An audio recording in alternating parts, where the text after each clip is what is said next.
Hi friends, నేనైతే ఇప్పుడు ఒక పాట పాడుతున్నాను. Okay, done. నీవు నేనులే, మనస్సు ఒక్కటే, ఇద్దరైన ఈ మమకారంలో. నీవు నేనులే, పదాలు లేవులే, ఏకమైన ఈ ప్రియమంత్రంలో.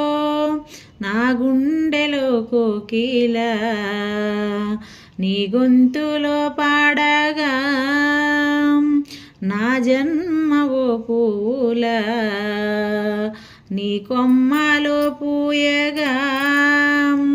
కలేయలే కౌగిలై కనే కలే వెన్నెలై, చేయి కలిపిన చెలిమే అనురాగం. చేతిలోన చెయ్యేసి చెప్పేయవా, నన్ను ఎన్నడూ విడిపోనని. ప్రేమ